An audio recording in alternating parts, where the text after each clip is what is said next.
Hello everyone, welcome back to Real Life. I hope you're having a wonderful day.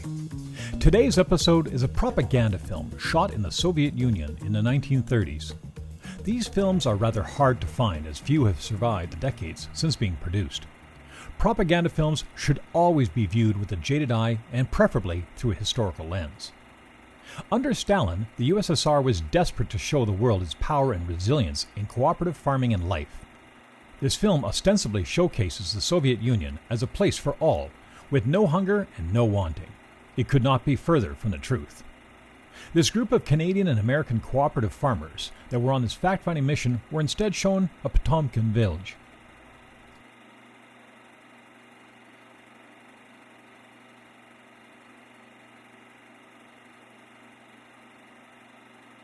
They were toured around Leningrad with its magnificent statues and monuments, given a reception at the Leningrad District Cooperative Headquarters. To be clear, Soviet cooperatives resembled nothing like their North American brethren.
They toured the fountains of Peterhof.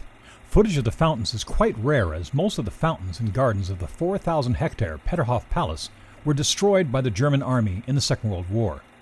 Restoration work began almost immediately after the end of the war and continues to this day. The lower park was reopened to the public in 1945.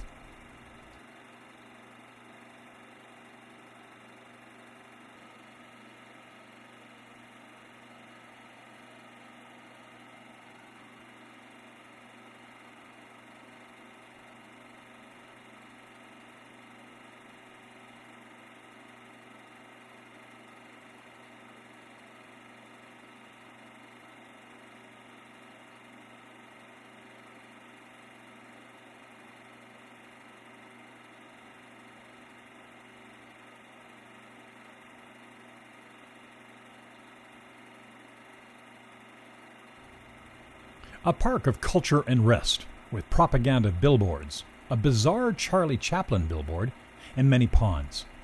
This proved a challenging film to decipher.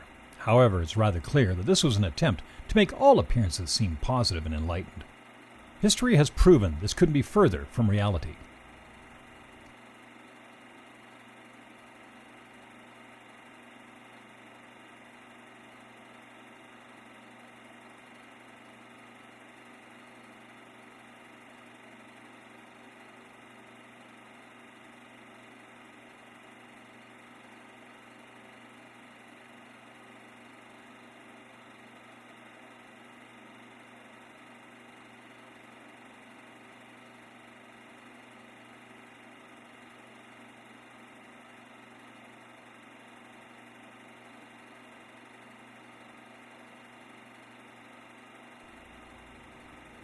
The Children's Village, also clearly created to give the illusion that all is well in Soviet culture, with children dancing and playing and enjoying art classes.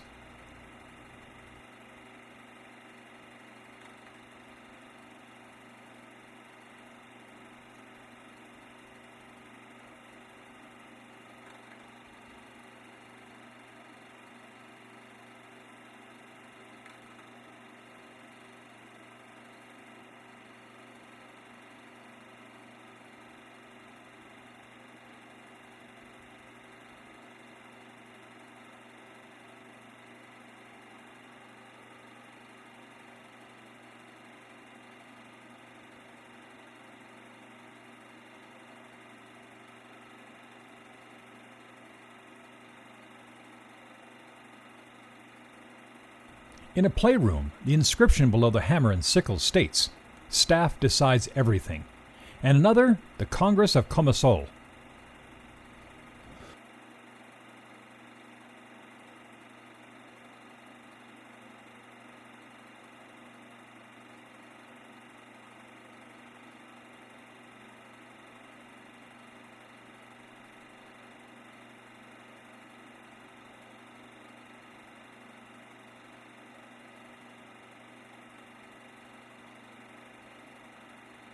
This is not a film to necessarily enjoy, but to understand what people were being shown.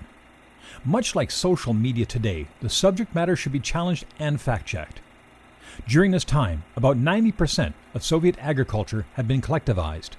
In many cases, peasants bitterly opposed to the process often slaughtered their animals rather than to give them to the collective farms, even though the government only wanted the grain. In 1936 to 1938, about 750,000 Soviets were executed and more than 1 million others were sentenced to lengthy terms in harsh labor camps. Stalin's Great Terror ravaged the ranks of factory directors and engineers and removed most of the senior officers in the army. Hundreds of thousands of political prisoners were transported to Gulag work camps. The mass terror and purges were little known to the outside world, and some Western intellectuals and fellow travelers continued to believe that the Soviets had created a successful alternative to a capitalist world. Despite the expectations, collectivization led to a catastrophic drop in farm productivity, which did not return to the levels achieved under the NEP until 1940. I'm barely touching on this subject. Back in North America, their steamship arrives in New York City. I wonder if the people on this trip understood what they experienced, or if they lived long enough to learn the truth.